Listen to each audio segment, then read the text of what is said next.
Clarity makes hard decisions in your life easy. It makes it clear, black and white. There isn't much gray in your life when there's extreme clarity. When you know you want something, it's very clear most of the time that what you're about to do either contributes or detracts from the goal.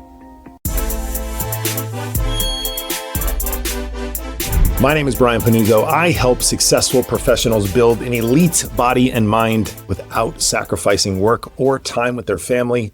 I know your life because I lived it for 20 years.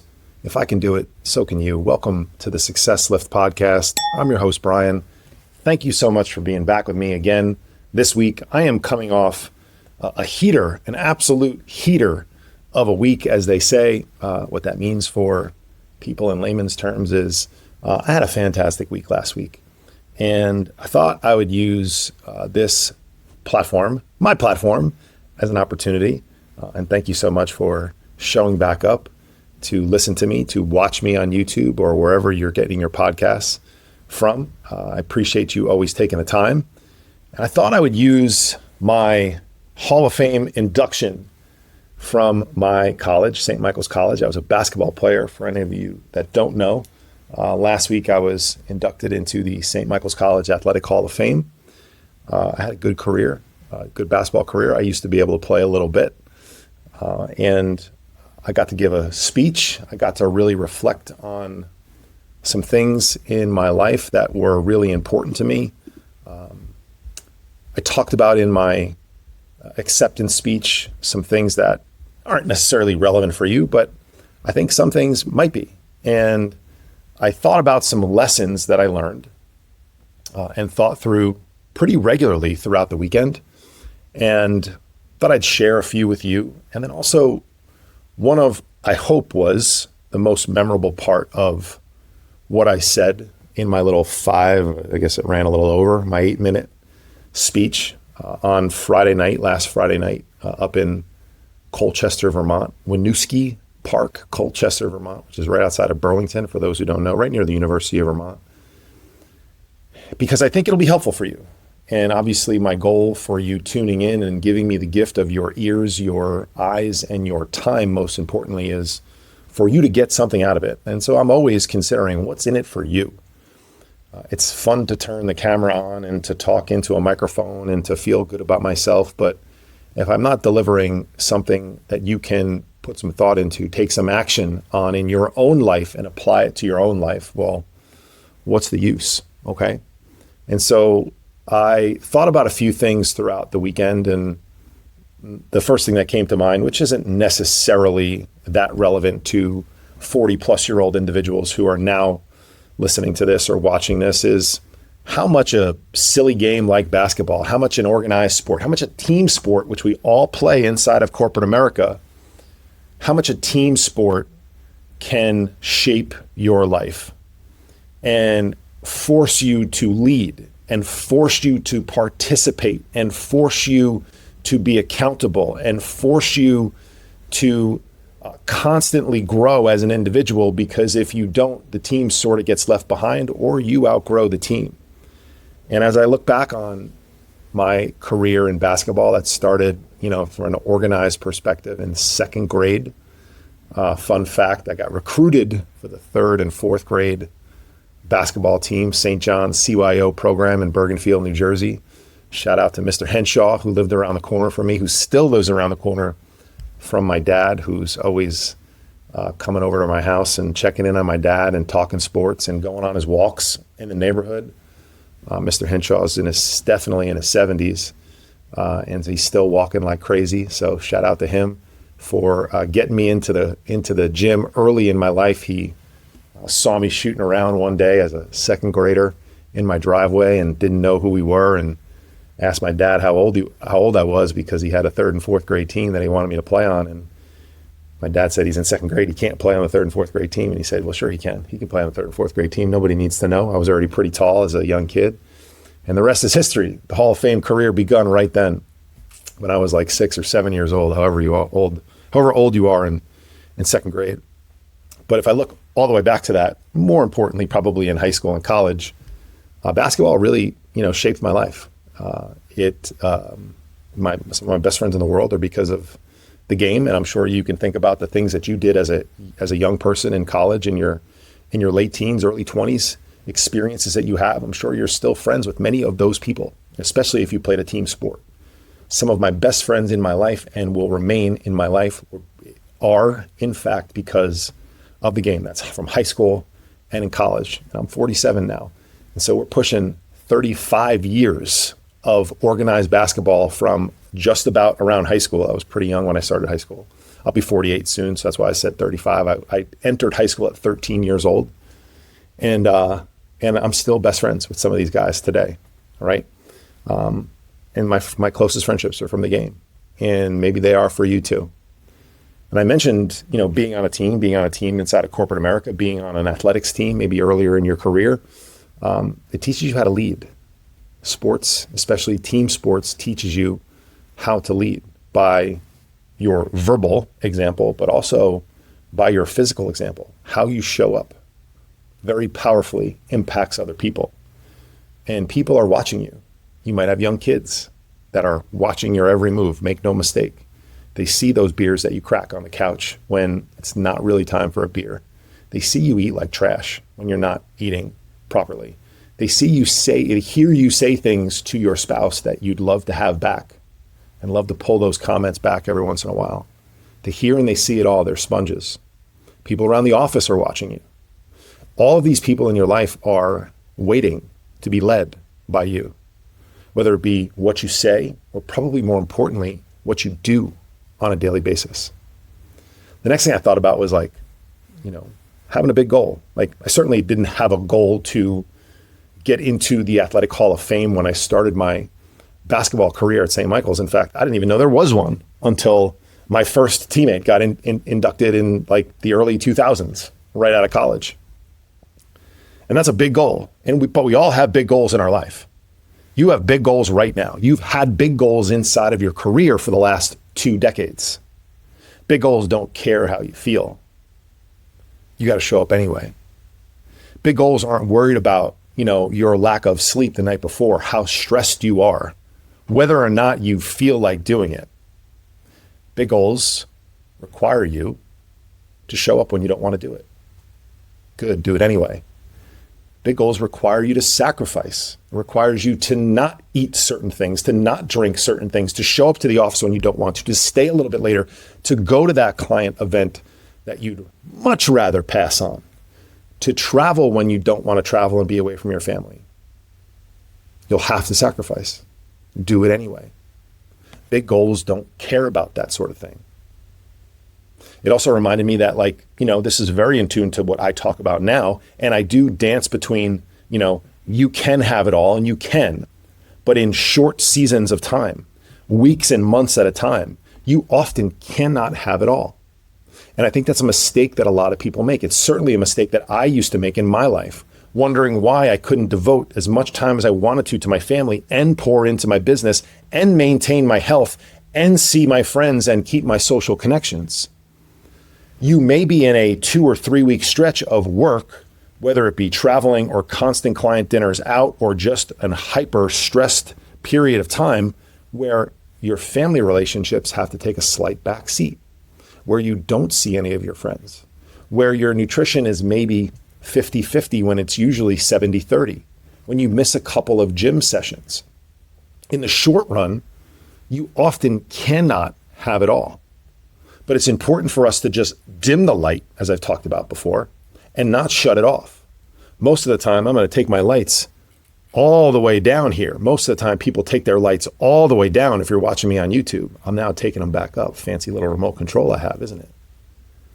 But we need to just dim the light down. Now dimming my lights instead of completely shutting them off.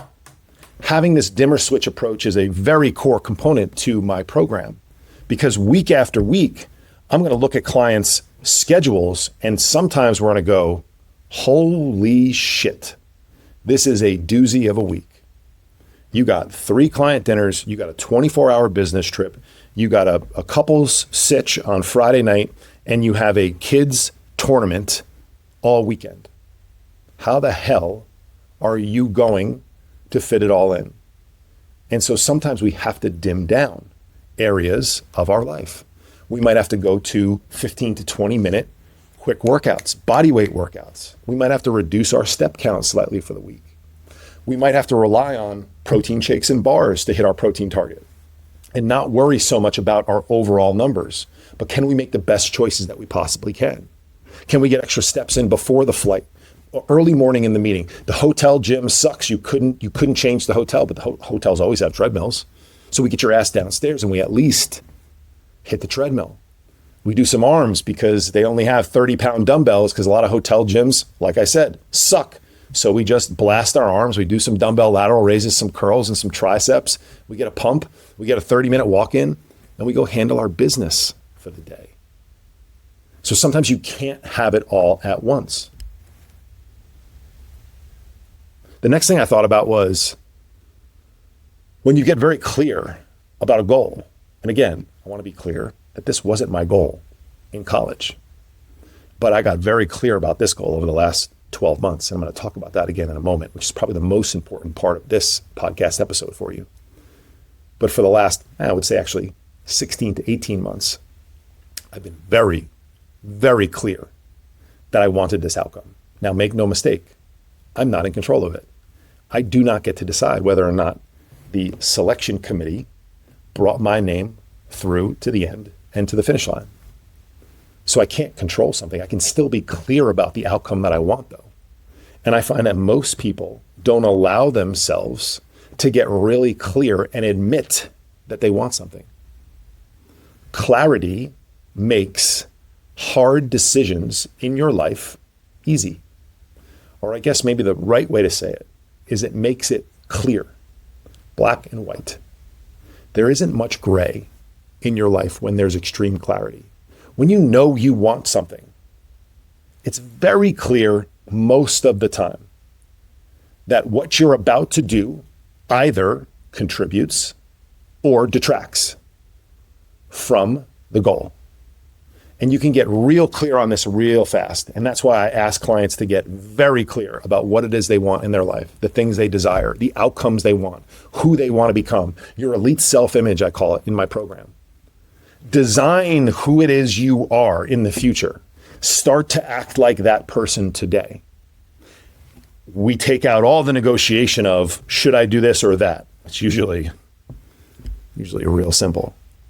And when you find yourself asking yourself that question, you're typically just looking to negotiate your way out of something that you probably should be doing. So when you know what matters, distractions stop looking like options to you. They just simply become distractions. You know how many times I used to flock over like seagulls? I wish I had some seagull music right now in the background. Flock over like a seagull when that huge order of food showed up on the trading floor. The 16 pizzas that lined up, the 12 boxes of donuts, all of the specialty cookies and cupcakes from someplace because it's one person's birthday. So they ordered 35 cupcakes. The hungover dude, on Friday morning who needs breakfast pizza. So his fat ass orders 12 pies and not just one. So he feels better about himself. He's now a hero in the office because he ordered pizza for everybody at 9:45 a.m. on a Friday. Right? Those decisions, that me flocking over to that empty spot on the floor where all of that shit food was located that I didn't plan to eat, but it's just there. Everyone else is going over there. That became very easy for me to ignore. That was just noise in the background that I was able to just completely tune out because I was clear about what I wanted. And there was, under no circumstance, any line I could draw that connected that action to the result that I wanted. Now, maybe, a night out with my wife, a few glasses of wine, a great dinner out, and a little bit of dessert. That's a line I can draw that might have a couple of squiggly stops along the way, but ultimately get me to what I desire. But pizza on a Friday morning at the office? Nah. So we get clear about it. They do get easier because it's clear. And the last thing I thought about is like, something that we should all really take in our lives is these great moments, these memorable things that we do. It's all better when it's shared. It's all better. Nothing's richer in your life. I know you got a lot of money in your bank, but nothing's richer than your relationships. Please tend to them accordingly. Nothing's richer than relationships. Doing things on your own, accomplishing things on your own is cool. It's noble, but it's way better doing it with a team. I've accomplished a lot of success, maybe with my physical body on my own. It's so much better when I've been part of a program, when I've been around other people doing the same thing, running the same race, helping them along, following the leader, the captain of the team, the person who runs the desk, right? Having the rookies, the freshmen, the new people in the program, having them come in, helping them along. You can have those three relationships in your life at all times. A mentor, coaching, right?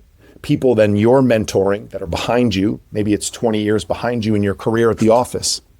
Maybe it's the rookie on the desk. It's your trading assistant. It's your junior person. Maybe it's the freshman on the basketball team when you're a junior and a senior and upperclassman. And then you have your what's the right word I'm looking for here? I don't know. You have the people that are running the same race, your colleagues, right? Your equals inside of an organization, your company, your program, my program. I have 55 people that are all running a similar race. Make no mistake, they all help each other out from time to time. It's a very customized one-on-one private relationship, but I have people that know each other in my program. Most of my clients come to me from referrals. And so they're always holding each other accountable. They're always pushing each other via on their own or inside of, on my program where we create some camaraderie and accountability amongst the group. And so it's always going to be better with a person or with a group of people around you. And the last thing I wanted to talk about in this episode is a little bit of what I spoke about during my acceptance speech. And I have to give credit to a program I was a part of for 2 years, 2023 and 2024, called Superhuman, and its founder, John Mattson, who's become a good friend and a mentor of mine. He was the first person to put this thought into my head. And so I now talk about it a lot. I use it a lot. I think I don't ever use it without referencing him and giving him credit, because he truly was the person who put me on to this thought and really give myself the permission to go want some of this stuff. And I talked about it in the context of 10 years ago, if we're being honest, and you're on my podcast, so I can be honest with you. I should have been inducted into the St. Michael's College Hall of Fame 10 years ago. Now, whether it was 10 or 8 or 12 or 7, I don't know, but it shouldn't have been in 2025. And the quick backstory is I played with some of the best players in my college's history, in my era of players. Many of them are in the Hall of Fame. I'm the 8th in my era to go in. Now, a couple of those guys were some of the best players to ever put on a jersey at St. Michael's College, and they absolutely deserved to go in right away. 15 years ago, 18 years ago. I've been out of college for 26 years, for context. Typically, people don't go right into the Hall of Fame right after your career. So it's probably a 5 to 7 year, cooling off period after you graduate before you start getting, previous graduates into the Hall of Fame. And so about 15 years ago, maybe 18 years ago, some of my friends, some of my teammates started to go in. And the first 2 or 3 were like, oh yeah, no brainer. Like, no doubt. Like, makes sense. One of the best players I've ever played with. Couldn't have been happier. And let me be very clear. I am so happy for the previous 7 guys, every single one of them who got into the Hall of Fame. But about 12 years or so ago, I started to look at who was getting inducted. And again, super happy for my friends and my teammates, but wondering like, I might have a shot. If he's getting in, I had just as good of a career. I was just as integral in our success, to our success, I probably am next. I could be next. This is pretty cool. I never really thought that it was possible for me. I could be next. And then the next guy went in. Awesome. So happy for that guy. I was just as good as him. I might even been better than him, right? I might be next. Then it happened to the next guy and the next guy and so on and so forth. And then there was a 5 or 6 year period where no basketball players were inducted into the Hall of Fame. And then so I start to talk to myself and ask myself, is it ever going to happen? Did they go through the wave of the people that they thought deserved to go in, and is it now over? And I used to talk to my friends who were in, and they were very supportive. I can't believe you're not in yet. This is stupid. This is ridiculous. I talked to my ex-coaches. I wish we had a say in this. This is stupid. This is ridiculous. And every time I would say the same dumb shit. It's no big deal. I don't need to be in. It's not that important to me. If it happens, it happens. It's okay if it's not. And as I look back, about 1.5 years ago or so, I started to realize this. I was fucking lying every single time I said that. I was lying to myself. I was lying to the other person. Because I wanted to be in. I wanted to achieve the goal. I wanted the recognition. I wanted the plaque that I'm holding up right now. I wanted my name and my picture on the wall of the Hall of Fame room in the Ross Sports Center on campus at St. Mike's, so that every single time anybody walks into that room forever, they'll be able to see my face and a summary of my career. I wanted that. And I suppressed it. I suppressed that desire. I suppressed that thought. I pushed it away. And I didn't allow myself to accept it.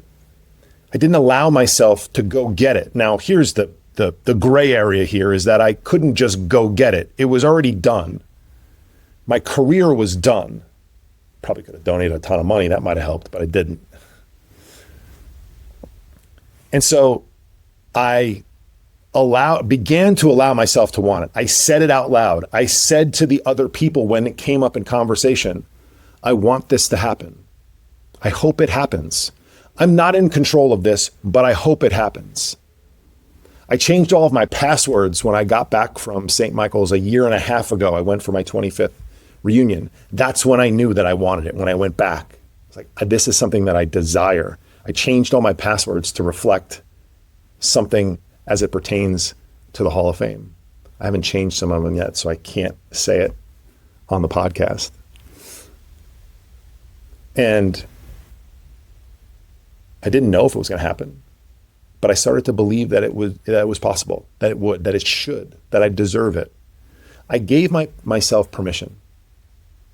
And I am so thankful that I learned this from someone else, because I can't tell you how many times I encounter a grown-ass adult who is wildly successful in one domain of their life, typically their career, many times also in their parenting, as they show how they show up as a father, or at least their intention to. Sometimes their time management and their obligations at work pull them away. But I can't tell you how many other times they just sound so complacent about where they are physically, mentally, maybe inside of their marriage. You know, the honeymoon phase is now worn off. The fuck are you talking about, honeymoon phase? My wife and I have been married for over 18 years. This is the best our marriage has ever been, by a goddamn mile, by a mile. I mean, it takes a lot of work. I screw it up often. But it's better than it has been ever. Why would it be worse? You know each other better. You're more connected. You've shared more experiences. Why do you keep saying some dumb shit like, I don't need a six-pack or a lot of muscle? First of all, you ain't turning into a bodybuilder because you decide to eat a little bit more chicken and go to the gym, okay? I've been doing that for 10 years and I look good, but do I look like a bodybuilder to you right now? So like, stop saying this stupid shit. Like, I don't want to be a bodybuilder. I had a guy told me he doesn't need to be an underwear model. What world are you living in that you're going to go from a trading desk to an underwear model? Once again, I work pretty damn hard at what I do on a daily basis. It's like part of my job to do this stuff. And I ain't on a cover of an underwear magazine. By the way, are there even underwear magazines? Is there really an underwear model? I guess there are still models for different brands. But in what world are you going from 225 pounds needing to lose maybe 40 or 50 and then put on muscle and completely change your body composition and all of your habits to a fucking underwear model? Like, why do you say things like that? It's just you're stopping yourself in your tracks for something that you actually truly desire, which is to look elite, to feel elite, to have a marriage that is off the charts good. When you hear other people chirp about like their wives or their lack of sex or whatever, you're just like, this is insane. How is this even possible? It's because you are suppressing your desire to actually have what you want, and you're not giving yourself permission. And so my hope is that after listening to this, just like I told the audience at St. Michael's College last Friday night, my hope is that you think about something in your life that if you were to look in the mirror after you listen to this episode and ask yourself, do I really want this? Is this important to me? Have I told myself a story that I don't need it? My hope is it becomes very crystal clear for you that you do. My next hope is that you actually take some action in order to go get it for yourself. If I can be of help doing that, you can reach out to me. You can text me at 917-709-4283, or you can email me at brian@thesuccesslift.com. This podcast is coming out on September 29th, 2025. By the way, shout out to my son, Hudson, who turned 16 today. I got so fired up about my message, I forgot to mention it's my son's birthday today at the time of this recording dropping. And so if you're listening to this on September 29th, or maybe September 30th, or I'll even give you October 1st, Wednesday of this week, I work one-on-one with individuals inside of corporate America who are highly successful, but likely at a cost. It might be their physical appearance. It might be their vices. It might be their marriages. It might be their mindset. It might be all of those things. I was just like you. 50 plus of my clients are just like you.